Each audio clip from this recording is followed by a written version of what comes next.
wafdigu hogaaminayay wasiirka wasaaradda arrimaha gudaha Soomaaliland Yaasiin Maxamuud Faratoon oo ay weheliyaan wasiir dowlaha xanaanada xoolaha iyo sidoo kale wasiirka duulista iyo hawada iyo barasaabka gobolka Sanaag ayaa kormeer ku tagay goobihii dagaalku dhawaan ku dhaxmaray labadii beelood ee walaalaha ahaa. Goobaha wasiirka iyo wafdigiisu ay kormeerka ku tageen waxa kamid ahaa deegaanka Bacaha, Dogoble iyo sidoo kale Dhuxulaalay. Barasaabka gobolka Sanaag oo goobjoog ka ahaa ilaa maalintii uu dagaalkani bilowday ayaa wasiirka tafaasiil ka siiyay xaaladda deegaankan ku dhawaan ka dhacay. halkan joogna waa bixii waa meeshii u horeysay ee bil iyo bad laba bilood ku dhawaad fidmadii hore ay ka dhacday u horeysay saddexda nin ay ku dhimatay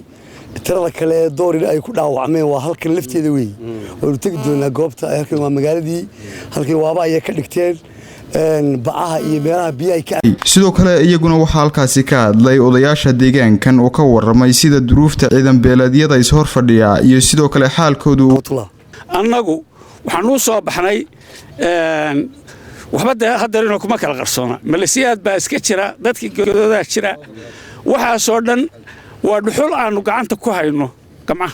inaanu mar walba juhdiga gelino inaanu mar walba ilaalino inaanu saacad walba la socono xaaladda waa muqaddis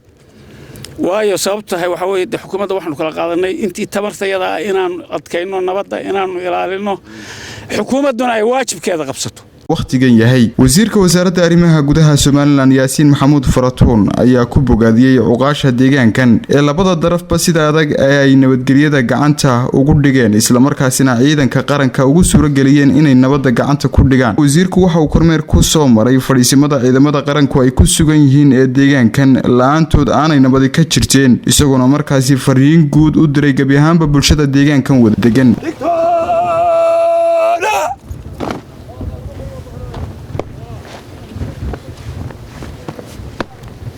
mudane waxa halkan ku diyaara guutada 14 qaybta 12 ciidanka qaranka Jamhuuriyadda Soomaaliland oo u joogta kala celinta iyo dhexgelida nabadgelyada beelaha shaqaaqadu ka dhacday ee shacabkooda ogaadinaya sida geesinimo leh ee sharafta leh ee wadanimada leh ee dadkeenii dhibaatooyinka iyo shaqaaqooyinku dhex mareen aad ugu soo gurmateen ee nolosha adag iyo meesha aynu arkayno iyo bagcada aad ugu dul qaadanaysaan ee diyaar ugu tihiin inaad badbaadisaan arrin waajib inagu wada ahayd bay ahayd oo kulligeen ilaahayna ajarkeeda uu ina siin doono.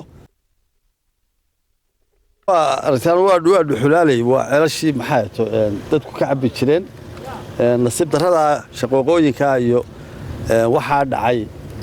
wax badan bay dhibaatooyinkaas oo kale meelo bay geysteen ceelkan imika aynu arkaynaa aasan waxaad xarumaha xooluhu ka cabaan ay ku dhaqan yihiin aaga kan waa nasiib darro dawladdu kulli way soo saaraysaa awaamirteedii kuwaas markay soo saartana kuwa la dhaqan geliyo la hirgeliyo ayay noqon doontaa oo dawladdu gacan adag ay ku meel mariso taas markay dhacday go'aamada soo baxaana dawladdu dib looguma dal qaadan doono oo in sidan oo kale ay naftii iyo hantidii iyo waxyaalihii mataqaana dadku ay ku noolaayeen noloshooda loo baabi'iyo gacan adag ayaa lagu qabanayaa cid kasta oo dawladduna waa ka dadaalaysaa arrimahaas inay dib u dhacaan dadka deegaankan waxaan u sheegaynaa inaan loo dulqaadan doonin iminka wixii ka dambeeya markii laga wada hadlo arrimahan ee tii dhaqanka iyo tii dawladduba ay soo baxaan awaamirta soo baxda